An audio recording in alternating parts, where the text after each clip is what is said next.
क्या पढ़ना है? क्या चीज़? लॉ? जो भी पढ़ा दूँ। कितने अच्छे बच्चे हो। हम लोगों ने वो ख़त्म कर लिया chapter whatever the number is, जो DC to AC कन्वर्टर्स का, इन्वर्टर्स का चैप्टर मैंने ख़त्म कर दिया था अपनी तरफ से और होपफुली आपकी तरफ से भी। तो वो मैंने आपको दी नहीं है अभी तक वो फाइल, वो मेरा तो ख्याल था इंटरनेट से भी उतर आएगी, बट मैं आपको वो दे दूंगा, वो बच्चों को दे दीजिएगा जो लेक्चर जिसके थ्रू पढ़ाया था। तो वैसे स्पेस वेक्टर PWM के बारे में अगर कोई सवाल हो तो वो हम लोग अभी डिस्कस कर सकते हैं, अगर नहीं है तो वो मूव ऑन। कि हम लोगों ने जो अगेन मैं रीकैप करूं, आप लोग अभी आते हो सुबह सुबह तो आप लोगों को कुछ ध्यान में नहीं होता होगा ख़ास के क्या हम बात कर रहे हैं। तो हम लोगों ने 3 फेज़ इन्वर्टर्स, ब्रिज इन्वर्टर्स होते हैं जिसमें 6 ट्रांजिस्टर लगे होते हैं, उनकी बात की थी। और उन 6 ट्रांजिस्टर्स को किस तरह आप कंट्रोल करते हैं ताकि आप अपनी आउटपुट 3 फेज़ अपनी मर्ज़ी की सिंथेसाइज कर सकें।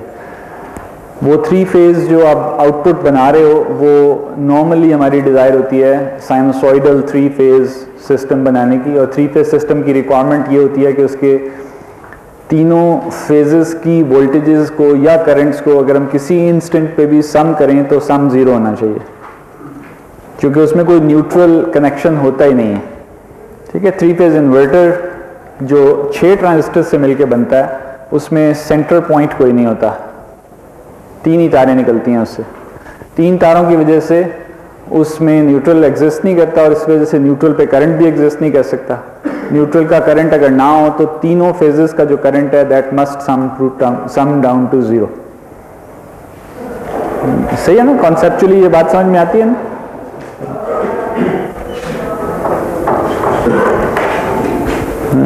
ये 3 रंग यूज होते हैं ना, R, रेड, ब्लू और ग्रीन, RGB हम इसको कहते हैं। ये 3 फेजेस के रंग होते हैं। अगर आपके पास 3 ही तारें कहीं से आ रही हैं किसी सोर्स से और सिंक में 3 तारें जा रही हैं तो सारा करंट इन 3 तारों पे है। सही है, इसके अलावा और कोई कनेक्शन एग्जिस्ट ही नहीं करता। तो अगर मैं इन 3 तारों के गिर्द एक मैग्नेटिक फील्ड मेजर करूं, कितनी आएगी? 0 आएगी। ठीक है, इसका ये जो एक चीज होती है इसको हम करंट ट्रांसफार्मर कहते हैं। मीटरिंग के लिए वापडा यूज करता है। जब मतलब हाई वोल्टेज आपकी तारें चल रही हैं तो वो तार के ऊपर एक कोर डाल देते हैं ऐसे, उस कोर के ऊपर एक वाइंडिंग होती है, इसको हम करंट ट्रांसफार्मर या CT कहते हैं इन शॉर्ट। इस वाइंडिंग की आउटपुट के ऊपर मीटर लग जाता है, एक लोड लगता है और मीटर लग जाता है। तो अगर मैं इन तीनों के ऊपर करूं तो ये हमेशा 0 आएगा। अच्छा, बड़ा इंटरेस्टिंग एक चीज़ होती है इसको, अगर ये जो आपके वापडा का ट्रांसफार्मर बाहर लगा हुआ है इससे 3 तारें आ रही हैं, अगर एक्चुअली इससे 4 तारें आ रही होती हैं, लेकिन एक चीज़ होती है उसको हम कहते हैं ग्राउंड डिटेक्टर। सपोज करो आप घर के अंदर ये तारें आ रही हैं ना मुख्तलिफ, यहाँ पे सिंगल फेज पावर आती है, हमेशा घर में सिंगल फेज के कनेक्टर्स लगे होते हैं। अगर मैं इसको टच कर जाऊं या कोई भी बंदा इसको हाथ लगा दे तो उसको शॉक लगता है। ठीक, अच्छा, अब एक डिवाइस आप बना सकते हो जो जब किसी को शॉक लगे ना तो वो पीछे से बिजली को ट्रिप करा दे, पावर को ऑफ करा दे। It's a safety device. कैसे बनाएंगे? ये मैंने आपको अभी बताया ना, इसको यूज करते हुए दोनों के दरमियान करंट देखेंगे, डिफरेंस आएगा तो आप उसे फॉल्ट इंटरप्ट करोगे और आप बताओगे। Right, very good. हम लोग ये करते हैं कि जो ये सपोज करो, हाँ ये 4 तारें हो गई, ये न्यूट्रल है, ब्लैक। नॉर्मली ये 3 फेजेस के कलर्स होते हैं, न्यूट्रल का कलर ब्लैक है। ये 4 तारें वापडा के ट्रांसफार्मर से आ रही हैं, मैंने इसके गिर्द डाल दिया अपना ट्रांसफार्मर। अब ये नॉर्मल हालात में हमेशा करंट इसमें 0 रहेगा। ठीक है, चाहे अनबैलेंस भी लोड हो, लेकिन इन 4 तारों में करंट 0 रहना चाहिए। अगर मुझे शॉक लगा है किसी तार से इनमें से किसी तार से शॉक लगा तो मेरी बॉडी में से एक करंट एडिशनल फ्लो किया है जो इससे रिटर्न नहीं हुआ था काली तार से, वो ग्राउंड के थ्रू रिटर्न हुआ है उस सिस्टम को, वो इस ट्रांसफार्मर के अंदर से गुजरेगा। ठीक है, तो you can make this extremely sensitive कि वो 10 मिली एम्पेयर करंट भी गुजरे ना तो पीछे से ट्रिप करा दे। तो इसको ग्राउंड लीक डिटेक्शन कहते हैं कि ग्राउंड की तरफ कोई लीक हो रही है, इसको आप क्विकली डिटेक्ट कर सकते हो। और एक छोटा सा कंपैरेटर लगा देते हैं उसके ऊपर, वो पीछे से उसको सर्किट को ट्रिप करा देता है। तो आपके घरों में जो लोड होता है तो अनबैलेंस होता है वो कभी जी, लेकिन वो न्यूट्रल जो न्यूट्रल है अगर मैं इसको भी शामिल कर लूं तो अब तो इससे बाहर तो कोई और लोड नहीं है ना, जितना भी लोड है वो इन 4 तारों में से ही गुजर रहा है ना, तो इन 4 तारों का सम करंट तो हमेशा 0 होगा ना। इन 4 तारों पे जो सम करंट है वो तो 0 होना जरूरी है ना, चाहे बैलेंस्ड है चाहे अनबैलेंस्ड है। ठीक है, तो अब अगर ग्राउंड लीक की वजह से, जो कि शॉक लगता है आपको वो हमेशा ग्राउंड लीक की वजह से लगता है, जब आप ग्राउंड पे खड़े होते हैं आप टच करते हैं, ग्राउंड लीक क्यों होती है? ये उस जगह जब ट्रांसफार्मर लगाते हैं ना वापडा वाले, तो वहां पे ट्रांसफार्मर की बॉडी को अर्थ किया जाता है और ट्रांसफार्मर के न्यूट्रल को भी अर्थ किया जाता है, and this is to create a reference point with respect to ground. अब वो ग्राउंड वहां पर हुआ है, आपके पास एक तार भी आ रही है, सही है? अच्छा, सो ट्रांसफार्मर से आपके पास ये न्यूट्रल तार आ रही है काले रंग की, इस पे फर्ज करो कि 50 एम्पेयर करंट गुजर रहा है, सपोज करो कि इसकी रेजिस्टेंस जो है वो 0.1 ओम्स है, तो 50 एम्पेयर करंट इसके अंदर कितना ड्रॉप कर देगा? 5 वोल्ट का।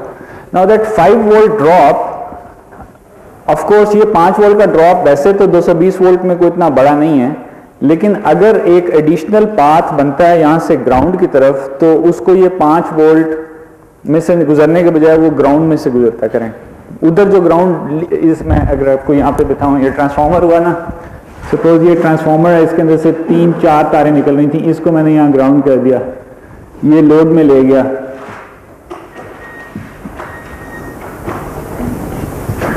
नॉर्मल करंट यहां से गुजर रहा है सारा लोड का, और इसके गिर्द मैंने एक क्वाइल डाल दिया, एक वो सीटी करंट ट्रांसफार्मर डाल दिया, करंट ट्रांसफार्मर से मैं मेजर कर रहा हूं। अब फर्ज करो कि ये करंट 50 एम्पियर्स है और यहां से लेकर यहां तक का जो ड्रॉप बन रहा है वो 5 वोल्ट का ड्रॉप बन रहा है। अगर कोई बंदा इस जगह को टच करे, यहां से एक कोई रेजिस्टेंस तुम ग्राउंड करो, तो एक एडिशनल करंट इस लिंक में फ्लो करता है। ये करंट इस लाइन को फॉलो नहीं करता, इसलिए कि इसमें 5 वोल्ट का ड्रॉप बैठा है। ठीक है, और अगर वैसे भी ये लाइन, ये इस लाइन को इसलिए फॉलो नहीं करता कि ये जो ग्राउंडिंग होती है न्यूट्रल की, ये सिर्फ इस पॉइंट पे होती है, इस पॉइंट पे न्यूट्रल ग्राउंड नहीं किया जाता। कभी भी घर के अंदर घुसते हुए न्यूट्रल को ग्राउंड नहीं किया जाता। ग्राउंडिंग या वो सिर्फ और सिर्फ या तो पोल के ऊपर होती है जहाँ ट्रांसफार्मर लगता है, या जैसे आपका पैड माउंटेड, इनको हम कहते हैं जो बाहर ग्राउंड पे रखे हुए ट्रांसफार्मर्स हैं, उनको वहां वहीं पे ग्राउंड कर देते हैं। सो दैट इज व्हाई ये ह्यूमन बॉडी है।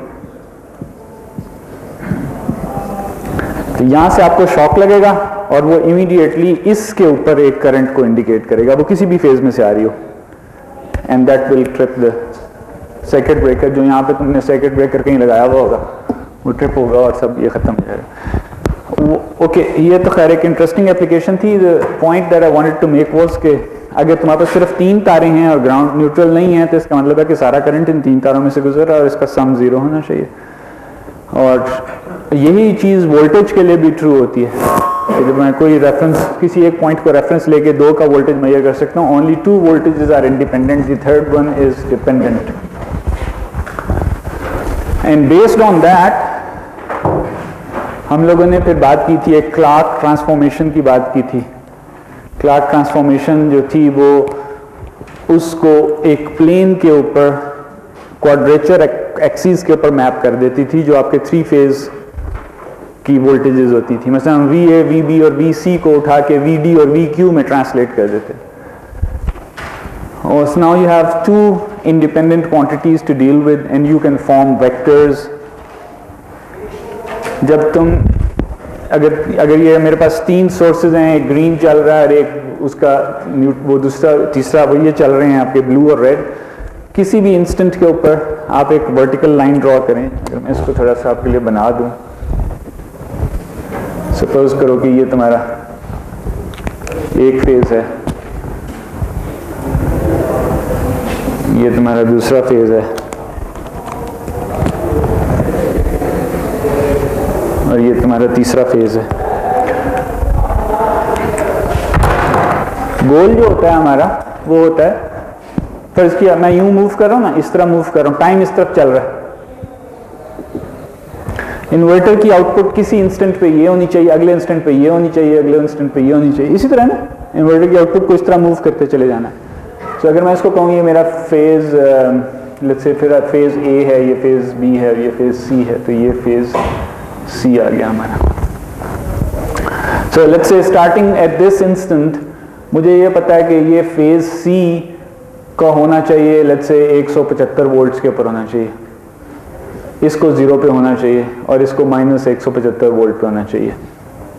ओके, नोइंग दिस इंफॉर्मेशन, और ये आपको जैसे मैंने कहा था इनका सम 0 होना जरूरी है। नोइंग दिस इंफॉर्मेशन आप इसको VD और VQ में ट्रांसलेट कर लेते हो, ऊपर बना लो नीचे बना लो, इधर हम D और Q, आपकी बुक में तो खैर ये है नहीं, लेकिन कुछ लोग इस तरह बनाते हैं और कुछ लोग जो है वो D इधर बनाते हैं और Q इधर बनाते हैं, दोनों कन्वेंशंस चलती हैं। अब आप अगर फर्ज करो कि ये जो टाइम यहां से यहां तक का टाइम है, ये डेल्टा T, ये आपका स्विचिंग इंस्टेंट है, TS, ब्रीफ सा स्विचिंग इंस्टेंट है। फर्ज करें कि आप एक ये जो कंप्लीट साइकिल है from this point up to this point is 20 milliseconds for example.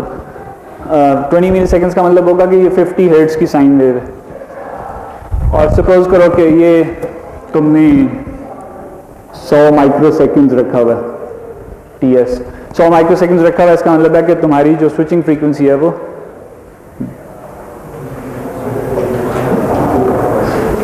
कितनी होगी, स्विचिंग फ्रीक्वेंसी क्या होगी, 10 किलोहर्ट्ज। सो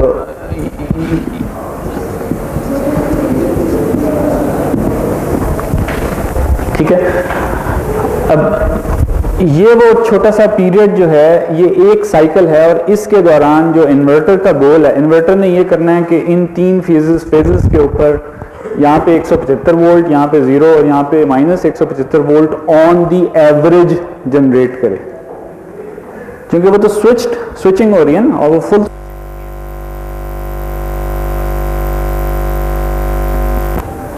जी इन्वर्टर की जो आउटपुट है वो एक्चुअली प्लस VDC या माइनस VDC पे जा सकती है। तो जब हम कहते हैं उसको 175 वोल्ट बनाने हैं तो वो ऑन दी एवरेज 175 वोल्ट बनाएगा, या -175 वोल्ट बनाने हैं तो वो -175 volt on the average of that cycle बनाएगा। ठीक है, so we talk about cycle averages.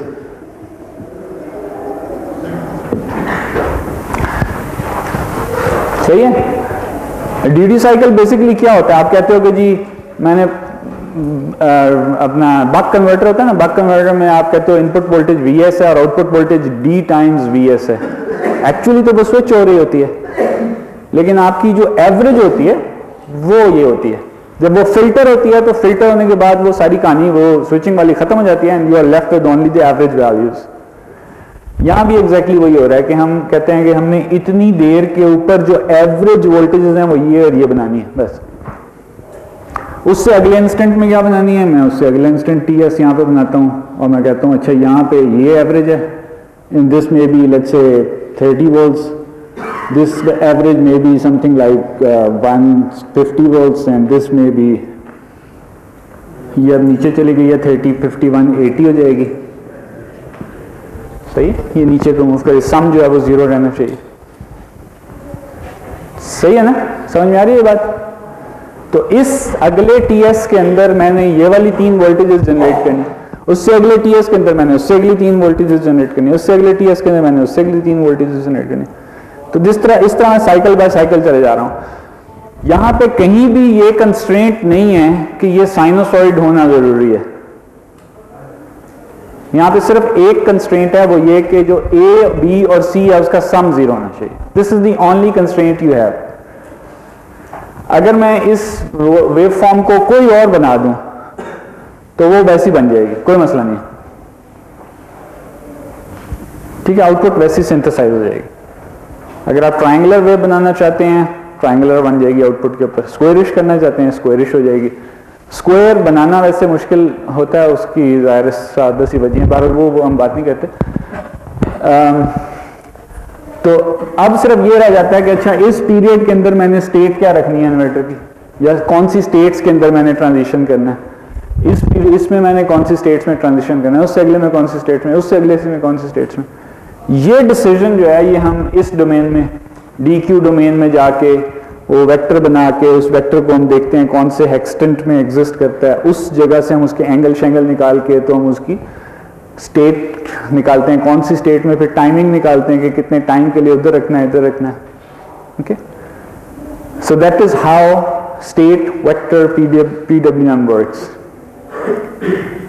आप अपनी मर्जी की कोई भी वोल्टेज जनरेट कर सकते हैं। फिर दूसरा सवाल होता है कि कौन सी वोल्टेज जनरेटेबल है, सिंथेसाइजेबल है। ये जो हमने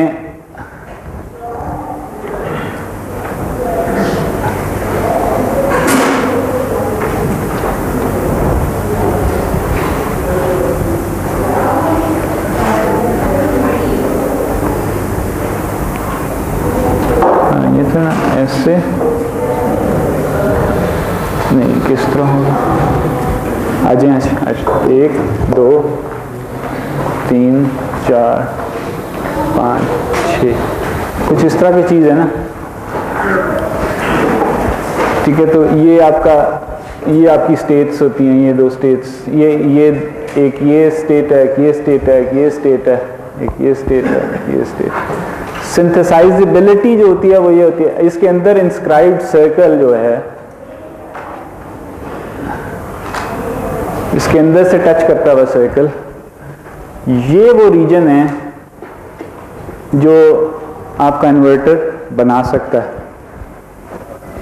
इसके ये आपको लास्ट टाइम मैंने बताया था, ये सारी तफसील इंटरनेट के ऊपर भी अवेलेबल है, वो मैं आपको आज आप अभी मैं थोड़ी देर में आपको मेल कर देता हूँ, वो आप इनको दे दीजिएगा तो उसमें वो तफसीलात मौजूद हैं, ठीक है। Still if you have questions you can come to me and we can discuss it.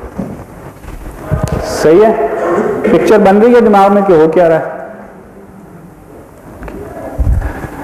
अच्छा, तो ये तो हो गया pretty much इन्वर्टर्स यहाँ पे ख़त्म है। अब हम चल रहे हैं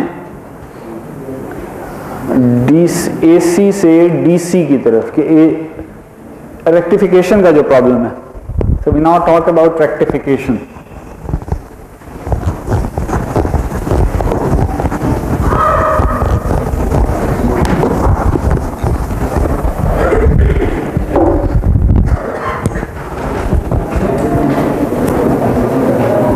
AC to DC, आपकी इनपुट जो है वो AC वोल्टेज सोर्स होती है नॉर्मली, जितना आपका पावर सिस्टम चल रहा है AC वोल्टेज सोर्स है, और आउटपुट आपने DC बनानी है।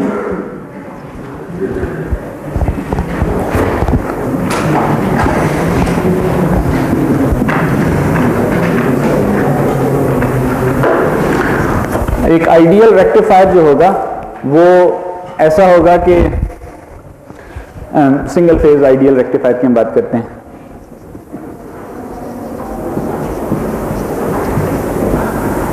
अच्छा, आइडियल सिस्टम क्या करेगा? Ideally V out has 0 ripple. Ripple क्या भला होती है? रिपल क्या होता है? पल्सेशन जो ऊपर आ रही हैं, जो चेंज आ रहा है वोल्टेज के अंदर, वो 0 होना चाहिए उसके अंदर और कांस्टेंट होना चाहिए। तो V out is constant, time के अंदर चेंज नहीं हो रही वो। Ideally V out is controllable. आप अपनी मर्जी से उसको सेट कर सकते हैं, बढ़ाना चाहें बढ़ा लें, छोटा करना चाहें छोटा कर लें. This is your ideal case. Rectifier appears as a resistor to Vs. Vs is this. जो इनपुट सोर्स है उसको रेक्टिफायर एज ए रेजिस्टर नजर आता है. ठीक है. अगर ये रेक्टिफायर एज इस तरफ से जब मैं देखता हूं इस सिस्टम को, तो ये मुझे लगता है कि यहां पे ना एक बीच में एक रेजिस्टर लगी है. आइडियल इस तरह होना चाहिए. Why I am saying this? Because power system अपना सिर्फ रेजिस्टर एक ऐसा एलिमेंट है जो जब हम साइंस ये एसी सर्किट्स में लगाते हैं तो रेजिस्टेंस का पावर फैक्टर जो होता है वो यूनिटी होता है हमेशा. सही है. And this is a desire. We want this because अगर आपकी वोल्टेज और करंट को आप देखते हैं तो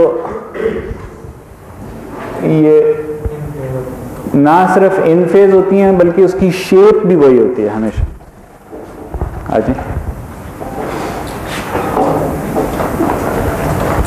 ठीक है.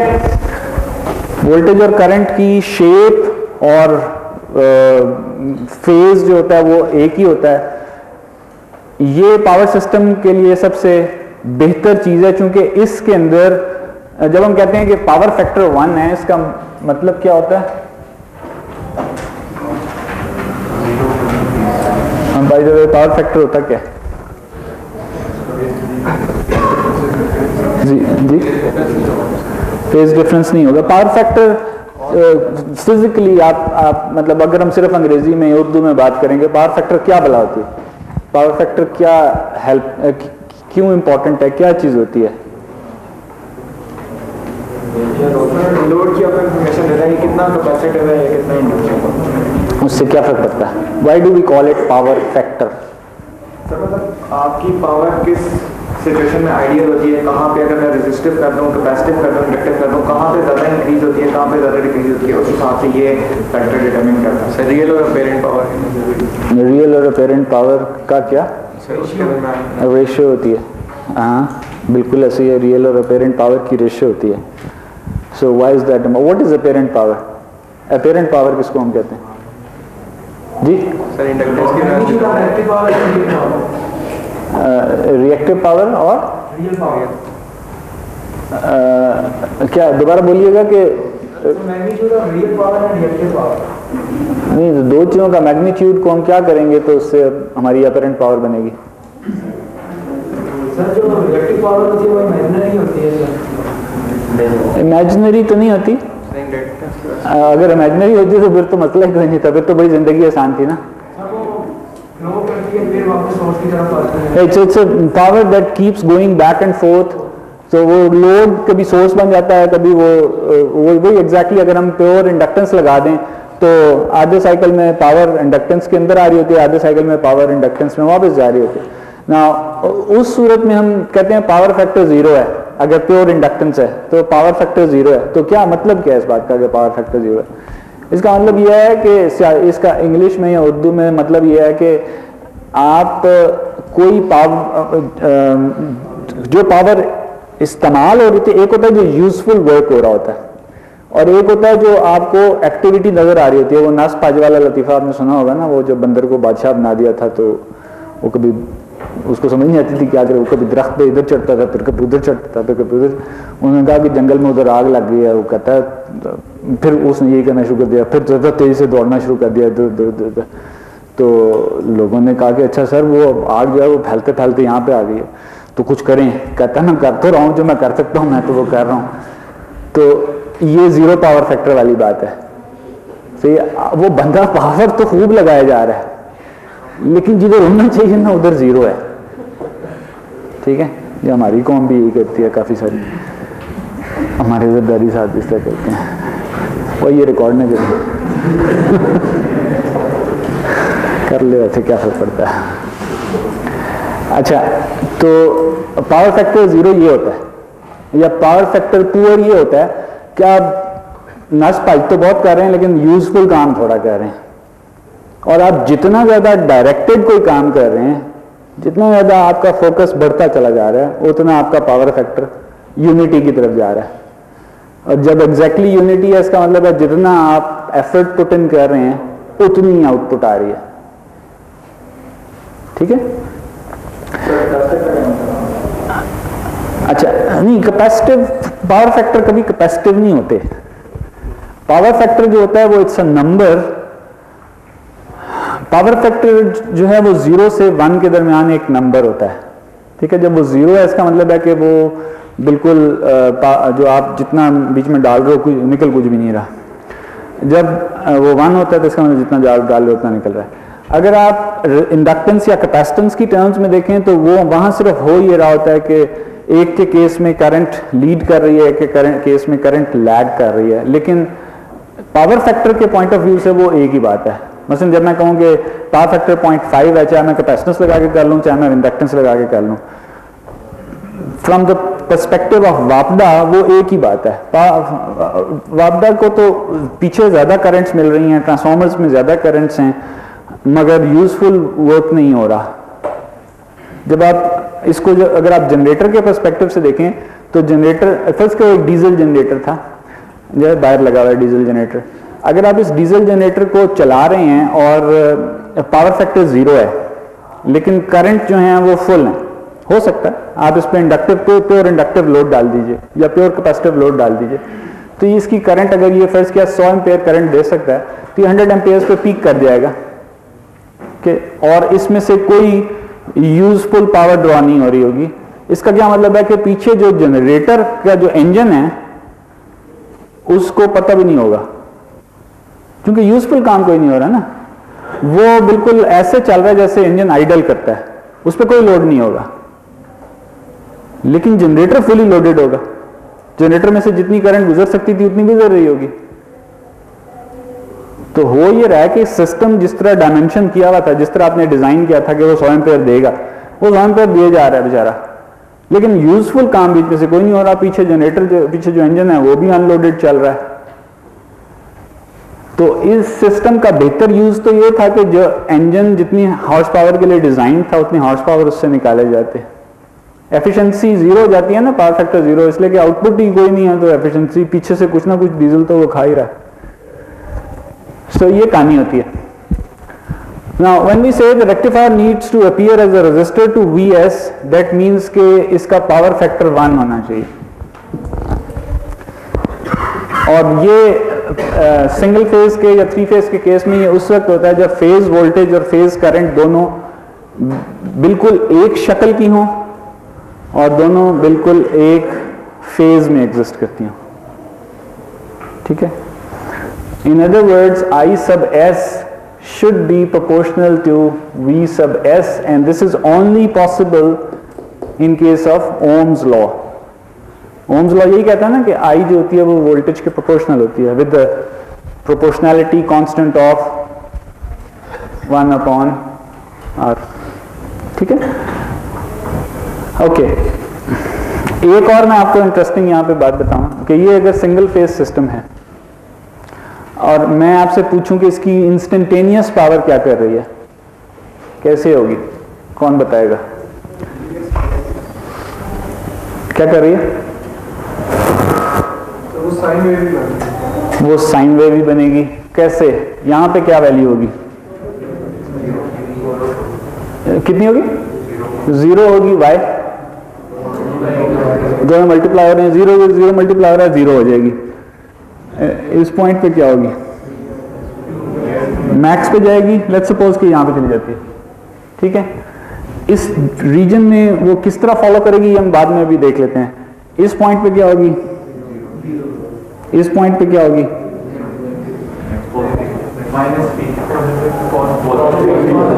पॉजिटिव पीक पे जाएगी ना। Negative number multiplied with the negative number gives you a positive peak.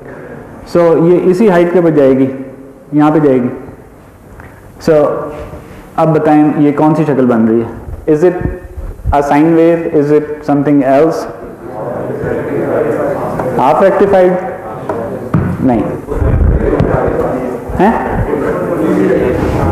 अच्छा ये देखो, ये वोल्टेज सपोज करो कि ये V sub S into sine of theta है, सही है, V sub S into sine of theta है, और जो करंट है वो V sub S upon R into sine of theta है। तो मैं ये कहता हूं कि इसको मैं क्लियरली लिख लेता हूं, V sub S over R into sine of theta, इन दोनों को मैं मल्टीप्लाई कर रहा हूं, ये मेरी है power as a function of theta, सही है। अब मल्टीप्लाई करें जरा, यह जाता है VS square upon R sine square theta. Sine square theta को कैसे एक्सपेंड करते हैं, 1 minus cos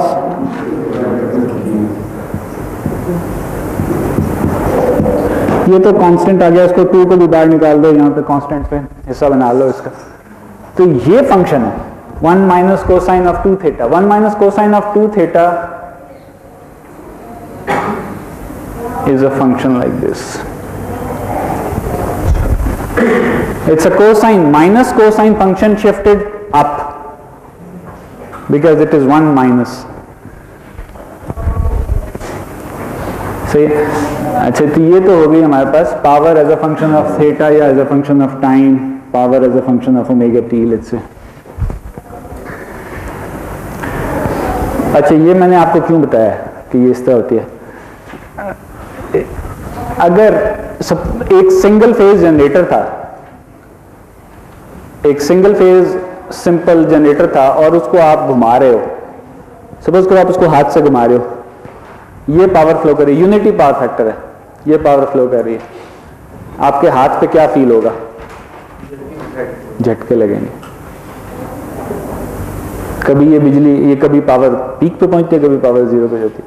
so the required torque to run a generator actually fluctuates as 1 minus cosine of theta, क्योंकि वो कांस्टेंट ओमेगा पे घूम रहा है ना, कांस्टेंट सेकुलर अपना एंगुलर फ्रीक्वेंसी पे चल रहा है, लेकिन जो उसकी टॉर्क है वो एग्जैक्टली पावर की तरह रिपल करती है। तो ये इसका रिजल्ट क्या होता है, बड़ा सादा सा है। ये अगर ये शाफ्ट है, शाफ्ट अगर आप पावर बढ़ाते जाओ तो शाफ्ट ट्विस्ट होकर कभी इधर ट्विस्ट होती है, कभी इधर ट्विस्ट होती है, कभी इधर ट्विस्ट होती है, कभी इधर ट्विस्ट, टूट जाएगी। So that is the reason you will never find large single phase generators. Large single phase generator sense ही नहीं बनाता इस मुसीबत की वजह से। छोटे साइज के तो ठीक है, ये आपने होंडा का जनरेटर छोटा सा ले लिया, लेकिन the moment you go above 10 kilowatt और समथिंग, ये जनरेटर जो है ना, ये 3 फेज होना जरूरी हो जाता है। जब 3 फेज होता है ना, तो फिर ये जो पावर्स हैं, अगर तुम अलग अलग फेजेस की पावर निकालो तो वो यहाँ पे इस तरह बैठती हैं कि वो सारे वैल्यूज और सिंक्स फिल हो जाते हैं और वो खूबसूरत कांस्टेंट पावर आ जाती है, उसमें टॉर्क बिल्कुल कांस्टेंट हो जाती है। ठीक है। अच्छा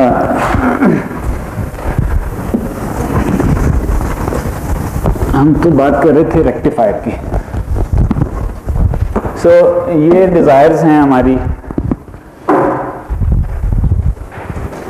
जो ये 2 चीजें हैं, ये जो 2 चीजें हैं ना, ये इस चैप्टर का हिस्सा नहीं है, ये नेक्स्ट चैप्टर का हिस्सा है, जिसमें हम बात करते हैं कि कंट्रोल्ड रेक्टिफायर्स कैसे होते हैं। रेक्टिफायर्स 2 टाइप के बनाए जाते हैं, अनकंट्रोल्ड और कंट्रोल्ड रेक्टिफायर्स। जो स्टैंडर्ड पावर सप्लाई आप लोग छोटे साइज की पावर सप्लाई बनाते हो, उसकी इनपुट के ऊपर आप अनकंट्रोल्ड रेक्टिफायर लगा देते हो और उससे आप काम करते हो। ये जो है ये कंट्रोल्ड रेक्टिफायर्स का केस है। कंट्रोल्ड रेक्टिफायर्स के बनाने के कई सारे तरीके हैं, वो हम इंशाल्लाह when we talk about that will discuss those things.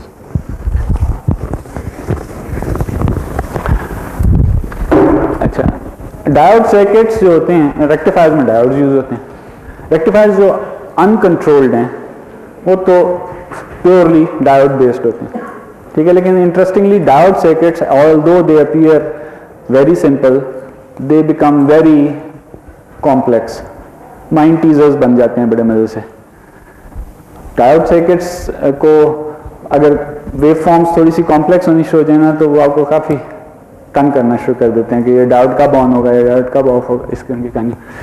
So we start with some basic circuits, देखते हैं कैसे चलता है. So जो again conventionally हम लोग ये पढ़ते आए हैं, रेक्टिफायर्स में सिंगल फेज के अंदर हाफ वेव, फुल वेव, दोनों टाइप के रेक्टिफायर्स होते हैं. ओके, सो लेट्स से कि you have a source connected to a diode and you have a resistor at the output and you are looking at this voltage VO.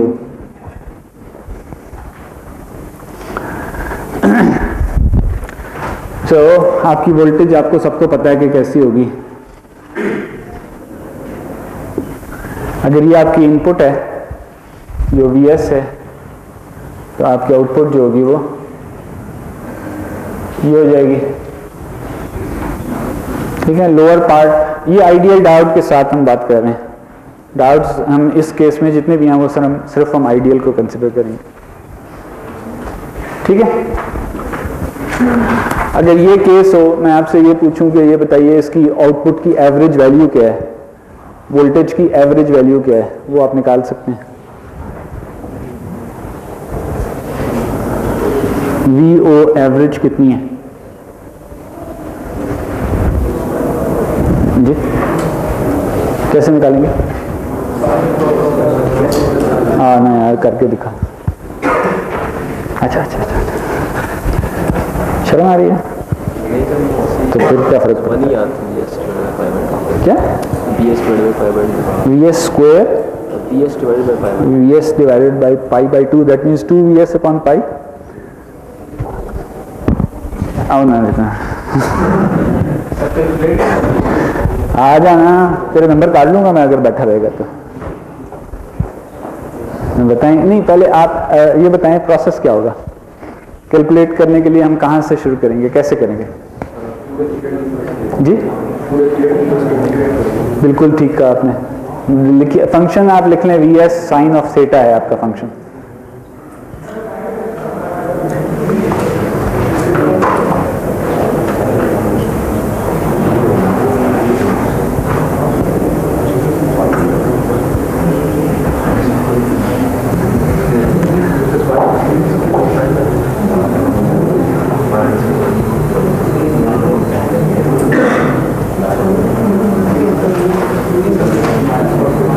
VS तो बाहर निकाल लो ना.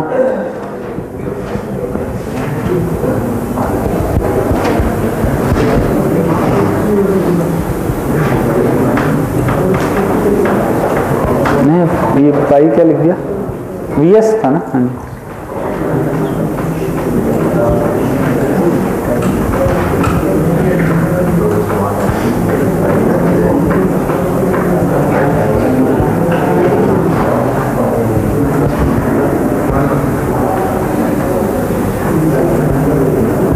ये होता है, ये -1 होता है और ये 1 होता है, तो ये -1 -1 1 + 1 हो गया.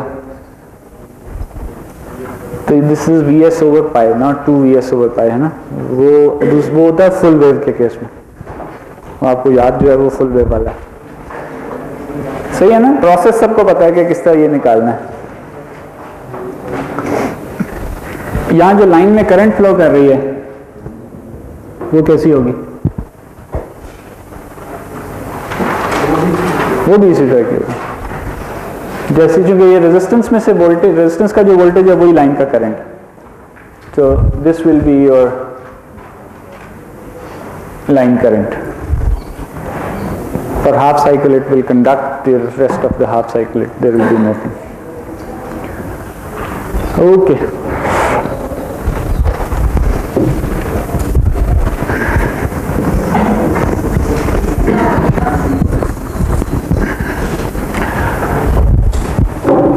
आप एक काम करें, यहाँ पे एक इंडक्टेंस ऐड कर दें.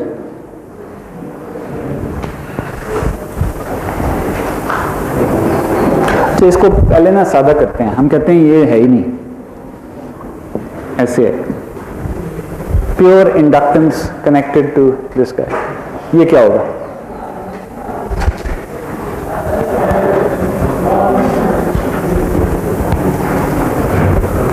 अगर एक इंडक्टेंस और ये सर्किट जुड़ा हुआ हो तो आप क्या एक्सपेक्ट करेंगे? यहाँ जो वोल्टेज बन रही है वो कैसी बनेगी?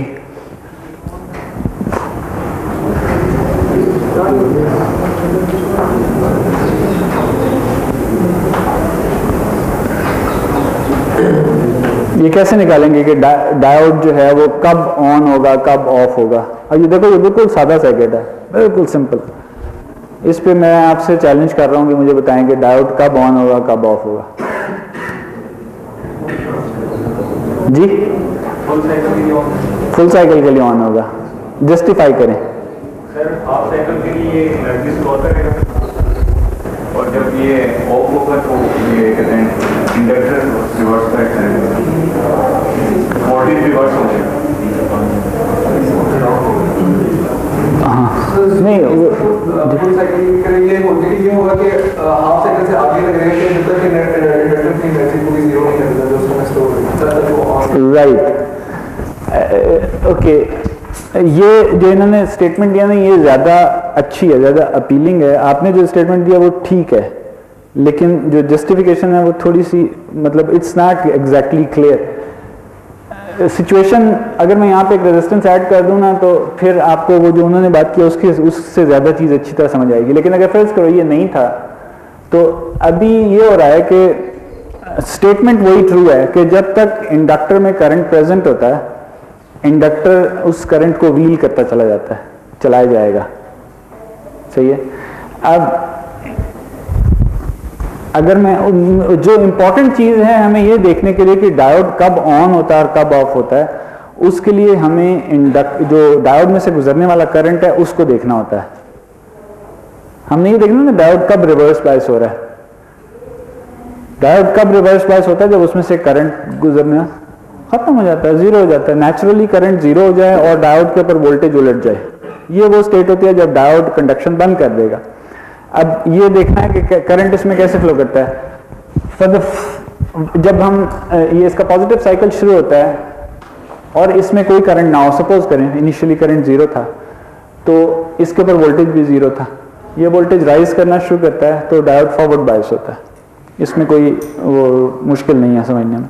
डायोड फॉरवर्ड बायस्ड होता है तो वो सारा वोल्टेज इसके क्रॉस अपीयर हो जाता है, जाहिर है, क्योंकि डायोड तो स्विच है।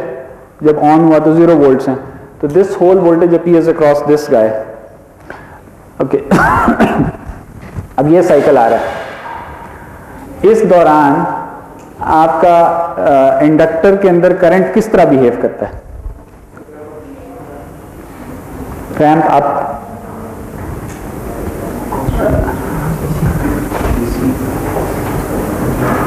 कांस्टेंट होगा। वोल्टेज और करंट का क्या रिलेशनशिप होता है डायोड के इंडक्टर के अंदर?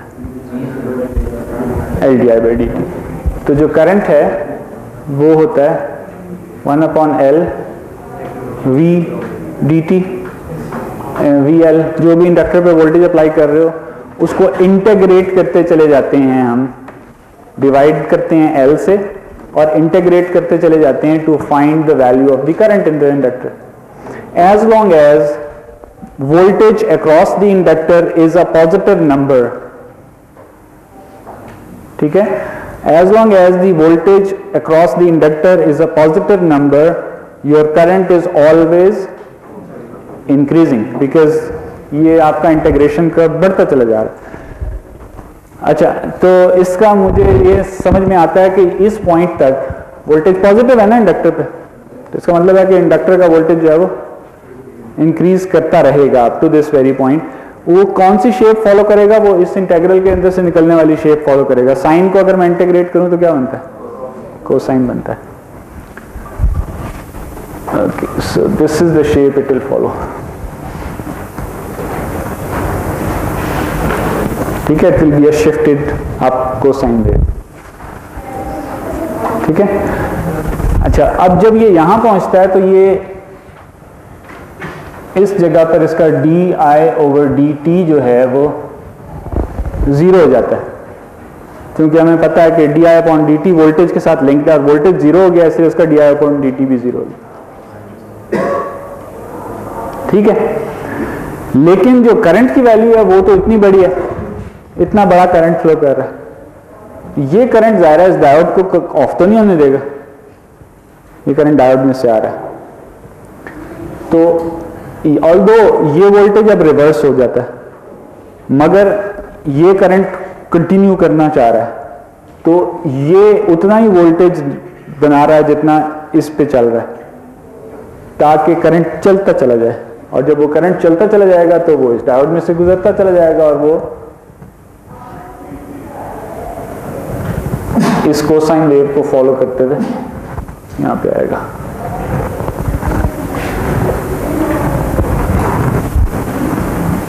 ठीक है, इससे आगे जाओगे तो ये ऐसे ही चलेगा। So it will be a 1 + 1 minus cosine of theta. वही वाली जो वेव हमने अभी पावर के लिए देखी थी ना, ये वही वाली वेव आपको नजर आएगी शिफ्टेड। उसमें फ्रीक्वेंसी डबल हो रही थी, इसमें फ्रीक्वेंसी डबल नहीं होती। और your statement was exactly correct कि डायोड जो है वो through out the cycle on रहता है, क्योंकि जब तक डायोड में से पॉजिटिव करंट रहेगा वो ऑन रहेगा। इंडक्टर ड्राइव करे जा रहा है, inductor positive forward bias voltage apply कर रहा है। आप बताएं, खुद बताएं, गेस करें।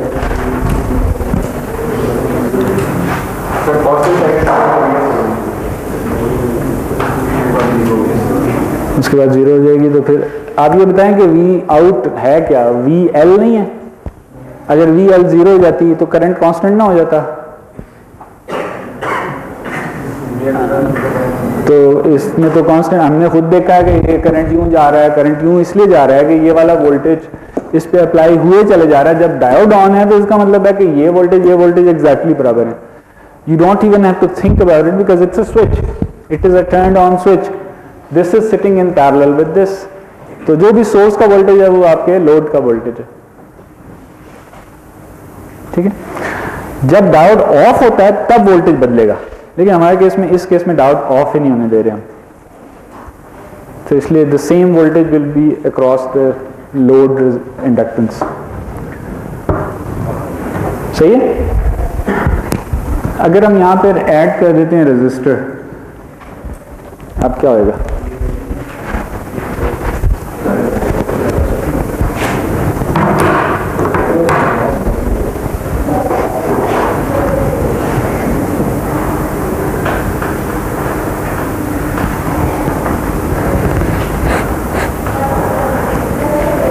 रेजिस्टेंस की एडिशन वैसे आपके जहन में क्या आता है, क्या कर रही है? लॉस प्रोड्यूस कर रही है ना, लॉस पावर को लूज कर रही है ना।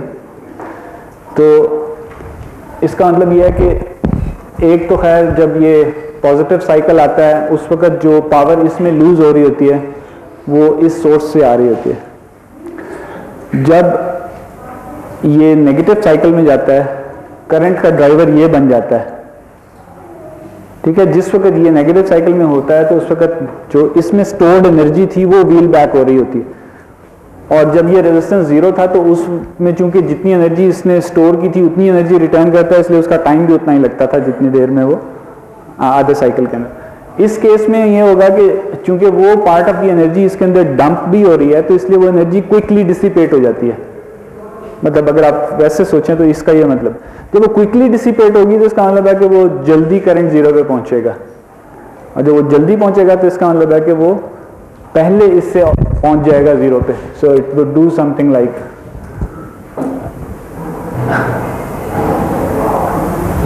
दिस।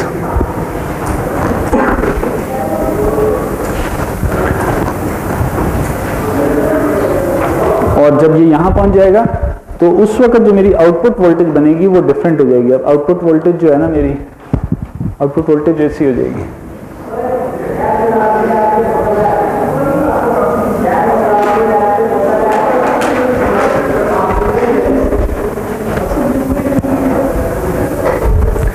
ब्लू जो है ना ये हमारी करंट की वेव फॉर्म है,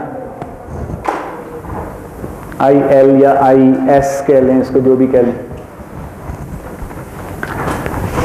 रेजिस्टेंस जब मौजूद होगा ना, ये इसको फर्दर इसको हम देख सकते हैं बाय एक्चुअली सेइंग के हो क्या रहा है। यहाँ पे अगर IS फ्लो कर रही है तो इसके ऊपर ड्रॉप जो है वो IS इंटू R और plus L DIS upon DT is equal to the applied voltage which is V sub S into sine of omega T। ये आपकी इक्वेशन बनती डिफरेंशियल इक्वेशन फर्स्ट ऑर्डर की जिसको आप सॉल्व करेंगे, ठीक है, as long as this source remains connected, ये इक्वेशन रहेगी, ठीक है। इस इक्वेशन को जो आप सॉल्व करोगे तो आपको जो करंट मिलेगा वो इस तरह की हरकत कर रहा होगा।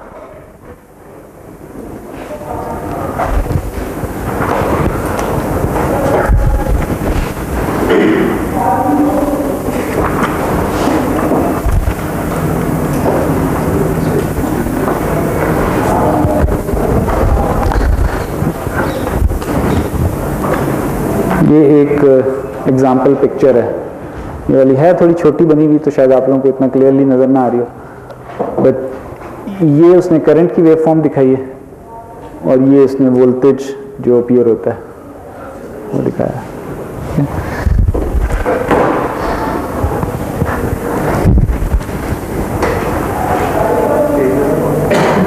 जी This is 267, page 267, figure 8.10.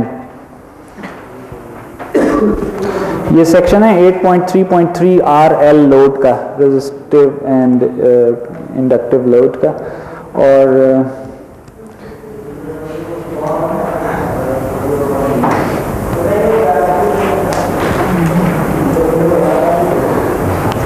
अच्छा, अब ये जो एंगल है ना, ये वाला एंगल, ये एंगल आई थिंक इसी को वो बीटा कहता है।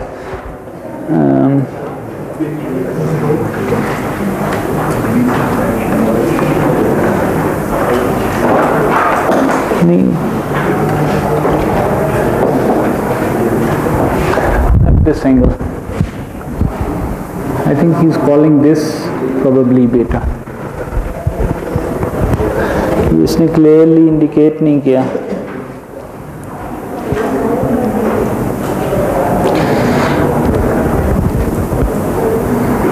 एनीवे जो इसकी इस रिलेशनशिप को, because it has a sinusoidal driving function, इसकी जो वो है डिफरेंशियल इक्वेशन सॉल्व करना, ये आपको शायद आता हो, मुझे तो भूल गया।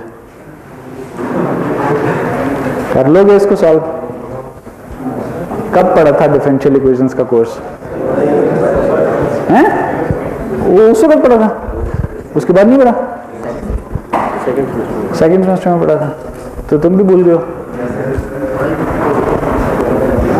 ओके, तो फिर हम ये करते हैं कि हम रिलाई करते हैं कि किताब में जो दिया हुआ है वो ठीक है। तो इसने ना यहाँ पे equation 815 in your book on page 266, वो आपको ID की इक्वेशन बताता है। ID जो है वो डायोड की करंट, या IS जिसको मैंने लिखा है उसको किताब ID कह रही है, ठीक है, इसी की इक्वेशन बताता है आपको। और वो उसने इसके अंदर इंटरेस्टिंगली एक साइन फंक्शन है, एक एक्सपोनेंशियल, दो एक्सपोनेंशियल फंक्शंस हैं, इट्स अ कॉम्प्लेक्स इक्वेशन, ठीक है, वो ये इक्वेशन दी हुई है। इसी चीज को उसने मैटलैब में प्लॉट किया है, तो ये चीज बनाई है इसने, ठीक है। तो जिस वक्त ये चीज जीरो को टच करती है, ID जब जीरो होता है, या IS जब जीरो होता है, हमारे केस में IS कह रहे हैं, जब ID जीरो होता है उस वक्त आपका डायोड ऑफ हो जाता है, उस इंस्टेंट पे डायोड रिवर्स बायस हो जाता है और उससे आगे फर्दर कंडक्शन नहीं होती, और वो जो टाइम है उस एंगल को ये बीटा कह रहा है, ठीक है। तो ये आप लोग यहां से देख लेना।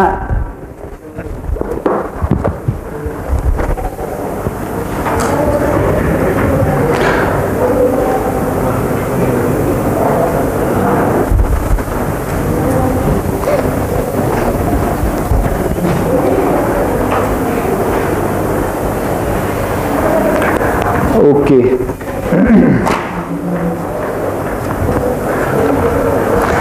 अगर एक नेक्स्ट स्टेप में वो ये कहता है कि अगर हम यहां पर एक इस तरह डायोड लगा दें, ये फ्री व्हीलिंग डायोड कहलाते हैं।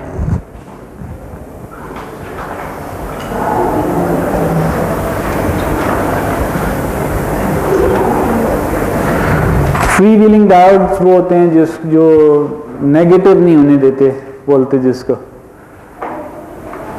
ठीक है ना। ये अब बताएं अगर ये फ्री व्हीलिंग डायोड प्रेजेंट हो तो इस तस्वीर में क्या फर्क पड़ेगा? नेगेटिव वाली जो वोल्टेज जा रही है आउटपुट पे वो नहीं जा पाएगी। सो अगर ये ब्लू लाइन को तो मैं भी फिलहाल नहीं देखता, लेकिन मुझे ये पता है कि ये output voltage can only be this thing with because जो फ्री व्हीलिंग डायोड है वो ऑन हो जाएगा जैसे ही रिवर्स होने की कोशिश करेगी voltage. So VO will follow this. अब बताएं अगर VO ये कर रही है तो जो करंट है वो क्या कर रही है? जो इसमें गुजरने वाला करंट था पहले वो यूं जा रहा था ना ऐसे, और कंटिन्यूसी में करता था, इस वजह से ये डायोड ऑन रहता था। अब जब ये डायोड ऑन हो जाता है तो फिर ये डायोड ऑफ हो जाता है, because output voltage is now staying at zero whereas this voltage is going negative. तो ये जो करंट इधर जा रहा था ये करंट रुक के इधर जाना शुरू हो जाता है और इस पाथ में घूमना शुरू हो जाता है। द मोमेंट ये एक्शन शुरू होता है तो आपकी जो ये जो डिफरेंशियल इक्वेशन है ये अब बदल जाएगी। इसका फोर्सिंग फंक्शन जो है वो क्या हो जाएगा? जीरो हो जाएगा, बिकॉज इसके अंदर कोई भी ड्राइविंग पोटेंशियल मौजूद नहीं है। इसमें तो ये वाला पड़ा हुआ था Vs, ठीक है। तो एक तो ये इसको हम कह सकते हैं this is mode 1 equation and then you have mode 2 equation जो कि ISR plus L di upon dt is equal to 0। ये मोड 2 कब शुरू होता है? जिस वक्त नेगेटिव साइकिल शुरू होता है, नेगेटिव साइकिल, और ये पॉजिटिव साइकिल। जी करंट तो नेगेटिव नहीं हो रहा ना, वोल्टेज जीरो हो जाता है। बिल्कुल ये वोल्टेज ही है ना, ये जो फोर्सिंग फंक्शन है ये वोल्टेज ही है ना। ये जो इक्वेशन है, पहली बात ये ऊपर वाली इक्वेशन या ये वैसे भी ये क्या है? ISRS वोल्टेज है ना, और ये भी वोल्टेज है। इन दोनों का सम जो है वो इस वोल्टेज के बराबर है। मतलब ये मैंने इसकी किरचॉफ लूप की ये इक्वेशन लिखी है और इस किरचॉफ लूप की ये इक्वेशन लिखी है। अच्छा बताएं सवाल क्या है? नेगेटिव हो रही हो, अगर नेगेटिव जाने की कोशिश करे, ये वोल्टेज अगर यहाँ पॉजिटिव यहाँ नेगेटिव होगी तो ये डायोड ऑन हो जाएगा। सर इससे पहले केस में भी सर आउटपुट में सर पॉजिटिव होते थे, जीरो हो जाते थे। वो यहाँ जाके जीरो होती थी। यस सर, और पहले पॉजिटिव होती थी, ये हुई थी पॉजिटिव और यहाँ तक गई थी, यहाँ भी तो गई थी ना। सर ये करंट की केस में नहीं, हम ऐसा करते हैं, मैं ये वाला केस मिटा रहा हूँ कंफ्यूजन खत्म करने के लिए। ये सिर्फ ब्लू वाला केस है और मैं ये भी गायब कर रहा हूँ। ये हमारा ओरिजिनल वो केस है जिसमें हमने डायोड नहीं लगाया हुआ था, ठीक है। पहले ये देख लेते हैं। इसके अंदर जो आपकी वोल्टेज है आउटपुट की वो ये कर रही है,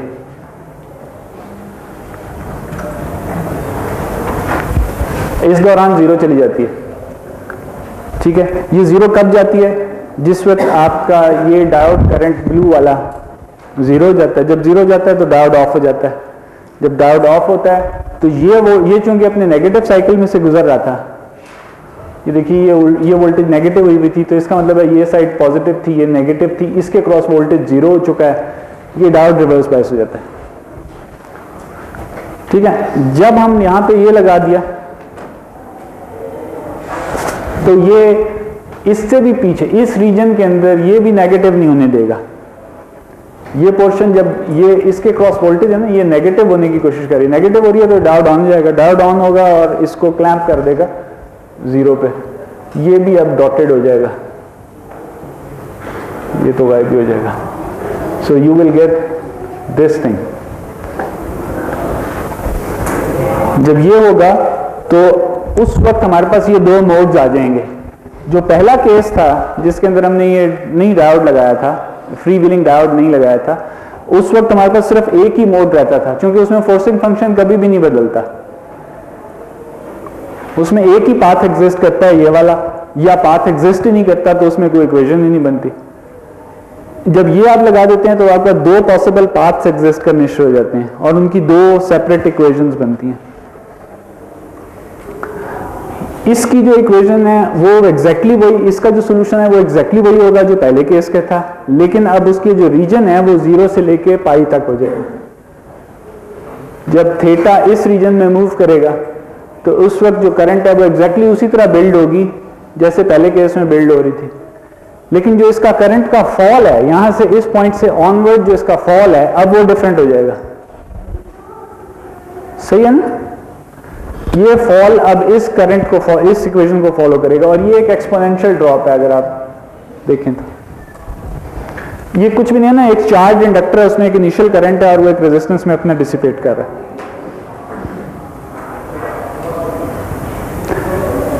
नाउ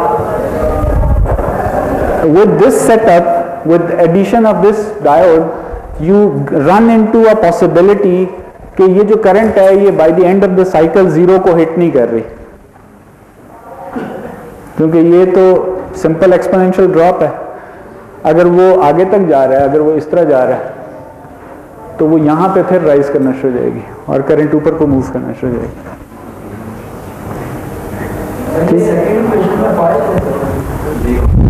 जीरो है,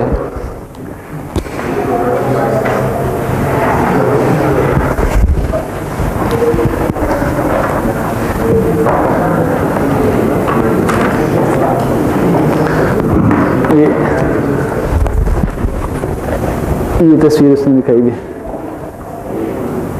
ये तस्वीर, ये जो पार्ट है ना ये वही वाला राइज है जो कि उस केस में था, लेकिन इसके आगे जो फॉल है ना, फॉल ये इसका एक्सपोनेंशियल बन जाता है करंट।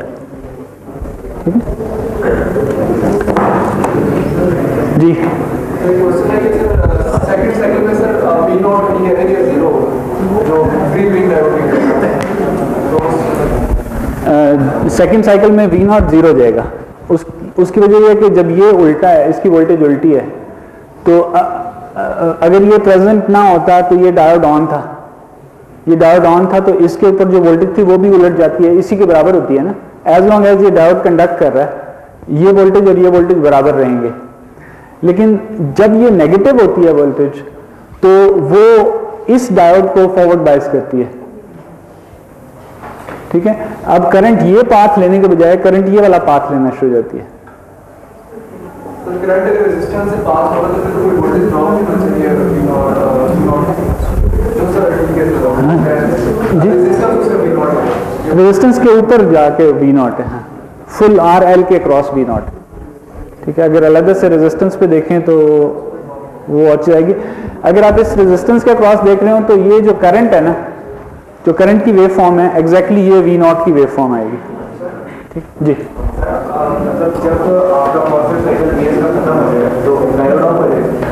जब पॉजिटिव साइकिल V0 का खत्म हो जाएगा वो डायोड ये वाला ऑफ हो जाएगा। Oh yes you are right, आप बिल्कुल सही कह रहे हो, ये करंट फिर IL होगा।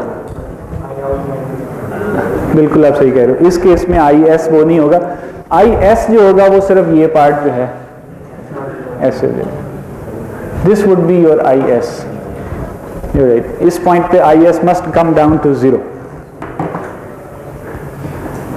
समझ आई? और जो अगर इस डायोड का करंट आप निकालना चाहो तो वो ये जो पोर्शन ऑफ द करंट है वो उस डायोड में से गुजर रहा है। पार्ट ऑफ द टाइम एक डायोड कंडक्ट कर रहा है, part of the time the other diode conduct कर रहा है।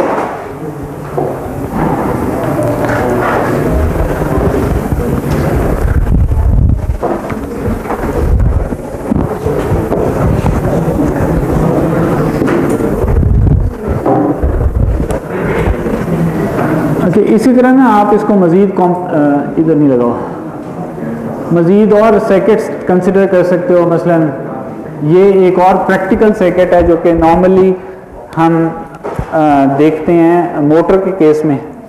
मोटर जो होती है उसमें एक बैक EMF होती है, एक इंडक्टेंस होती है, और आप इसके अंदर चाहो तो सीरीज रेजिस्टेंस भी ऐड कर दो। ये बैक EMF है, ये टोटल जो चीज़ है ये मोटर है।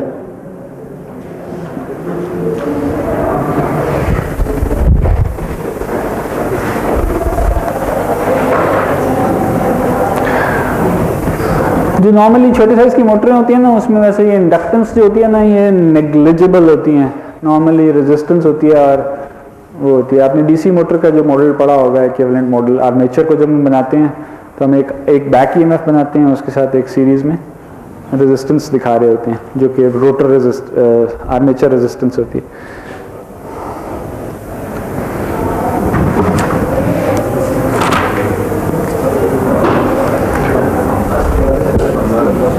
इस किस्म का केस है तो क्या होगा? Actually as long as there is one diode, आपकी ये जो इक्वेशन है ये थोड़ी इस तरह मॉडिफाई हो जाती है कि आप कहते हो कि जी इस फोर्सिंग फंक्शन के अंदर -1 V बैक ईएमएफ आ जाएगा, है ना, और कोई भी फर्क नहीं पड़ेगा इसमें।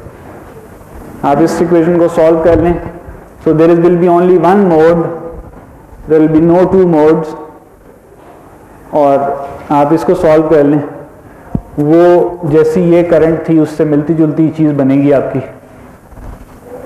कोई थोड़ा बहुत ऑफसेट आ जाएगा। अगर आप डायोड डालते हो तो फिर चीज़ें बदलेंगी, फिर 2 मोड्स आ जाएंगे। लेकिन अगर आप डायोड डालते हो तो फिर यहाँ पे ये फोर्सिंग फंक्शन 0 नहीं रहेगा, यहाँ पे -V बैक ईएमएफ आ जाएगा।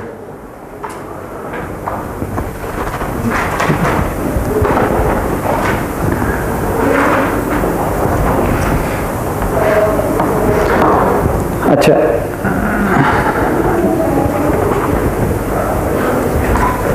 जो एक ज़्यादा और ज़्यादा प्रैक्टिकल चीज़ आप लोग करते रहे हो वो है कि आपने यहाँ पे एक कैपेसिटर लगा दिया था।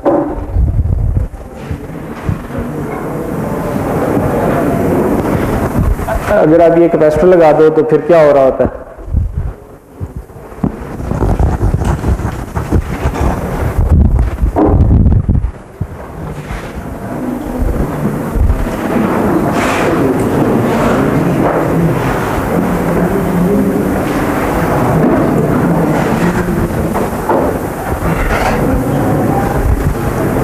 अगर कैपेसिटर इनिशियली चार्ज नहीं था,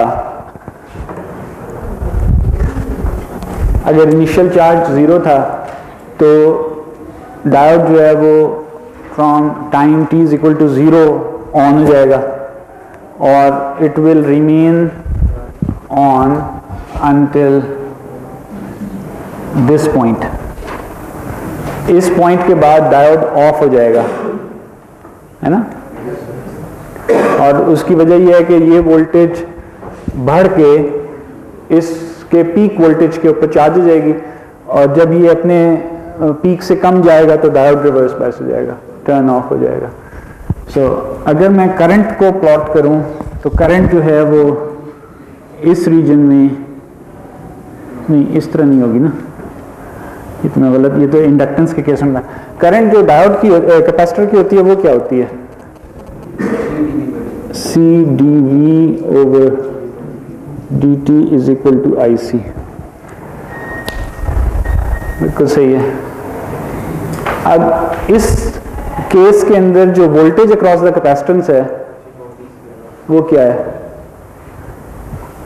अगर डायोड ऑन है तो वोल्टेज अक्रॉस द कैपेसिटर वही है जो यहाँ पे आ रही है। तो इसका मतलब है कि मैं यहाँ पर dV/dt में किस चीज का डेरिवेटिव निकाल रहा हूँ? साइन ऑफ थीटा का। साइन ऑफ थीटा का होता है कोसाइन ऑफ थीटा। तो कोसाइन ऑफ थीटा का ग्राफ जो होता है वो कैसे होता है? ऐसे होता है।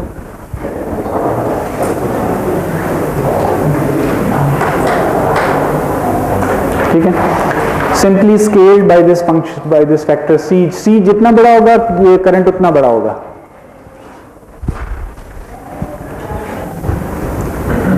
ये अपनी पीक से शुरू होगा, यूं आएगा, यहाँ के बाद 0 हो जाएगा, और अगर उसके बाद ये कैपेसिटेंस अपनी पीक वोल्टेज पे चार्ज रहता है तो मजीद कभी भी किसी साइकिल में कोई करंट फ्लो नहीं करेगा। अगले फॉलोइंग साइकिल्स में डायोड कभी भी टर्न ऑन नहीं हो पाएगा।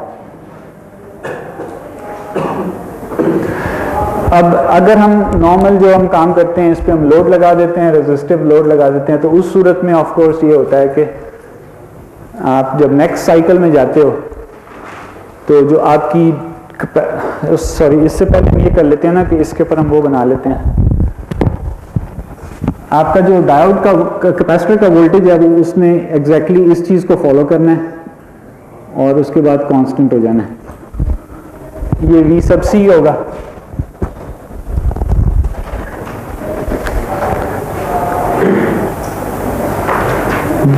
V sub C अगर इनिशियली चार्ज नहीं था कैपेसिटेंस तो इस चीज़ को फॉलो कर रहा है, और जब अगर आप इस रेजिस्टेंस के थ्रू इसको ब्लीड करते हो तो of course during this portion ये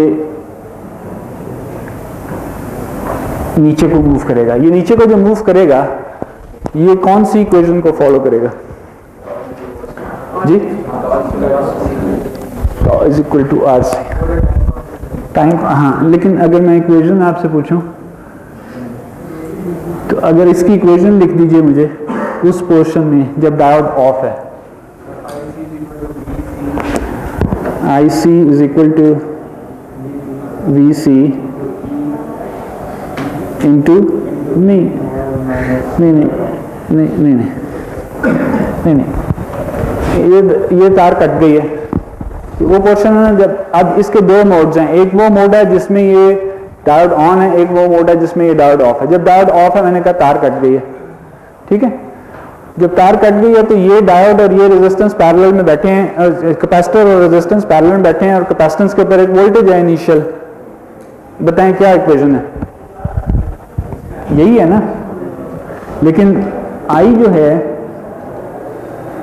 करंट कितना है कैपेसिटेंस में से?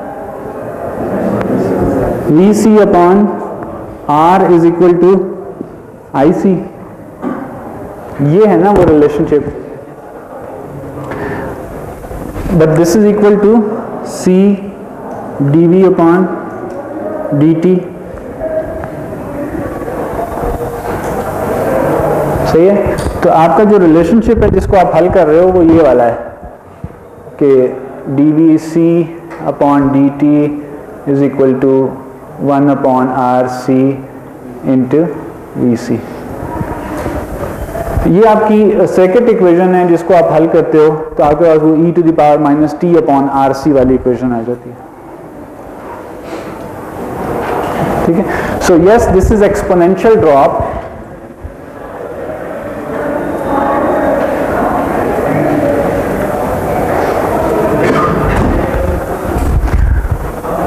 और ये ड्रॉप चलता है उस वक्त तक जब तक नेक्स्ट साइकिल जो है वो आपका नहीं अपीयर करता। ये ड्रॉप यहाँ पे जाके इसको हिट करेगा और उसके बाद ये दोबारा उठाएगा और फिर ये इसी तरह फॉलो करेगा। And you can compute the ripple delta V C या डेल्टा वी ओ, जो टोटल रिपल एग्जिस्ट कर रहा है कैपेसिटेंस के ऊपर, वो आप निकाल सकते हो। वो आप अगर चाहो इस इक्वेशन से निकालना चाहो इससे निकाल लो। अगर हम ये अप्रॉक्सीमेट कर लें कि tau which is equal to 1 upon R सी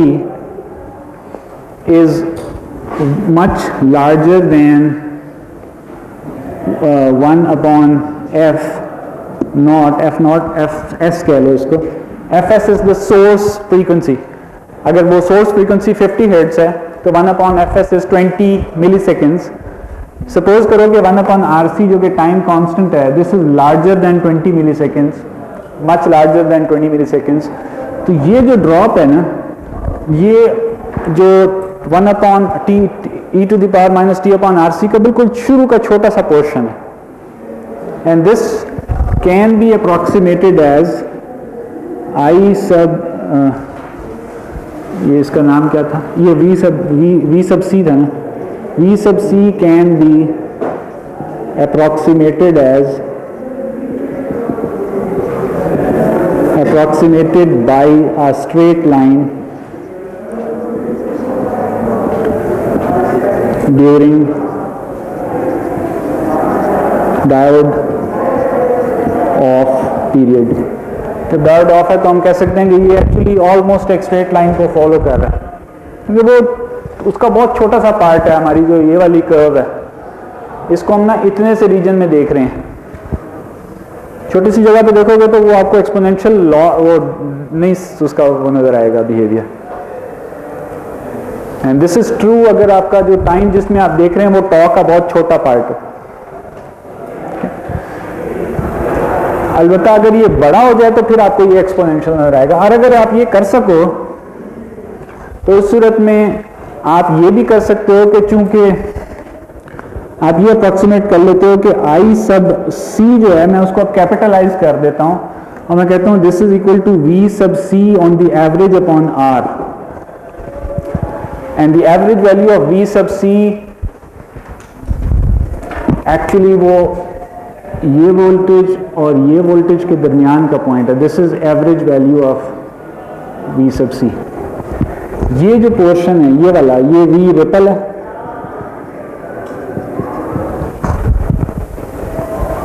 ठीक है ना, जो पीक से नीचे तक वैली तक टोटल जो है वो रिपल वोल्टेज है। उसके बीच में आपका एवरेज वैल्यू बनता है। उस एवरेज वैल्यू को आप डिवाइड कर दो रेजिस्टेंस से तो आई सब सी आता है। और हम ये अस्यूम कर सकते हैं कि आई सब सी कांस्टेंट है through out this half cycle.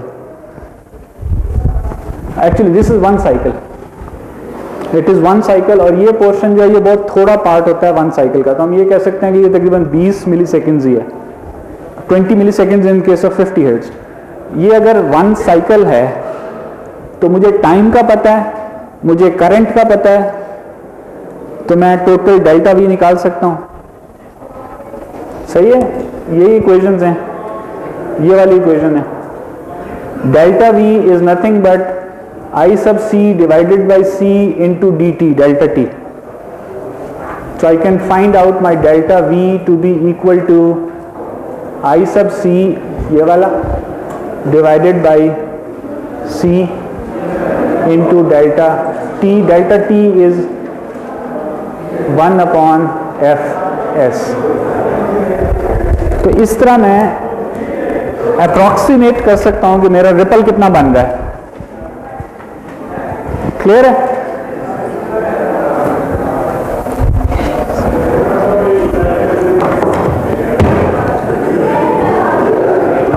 Time खत्म हो गया।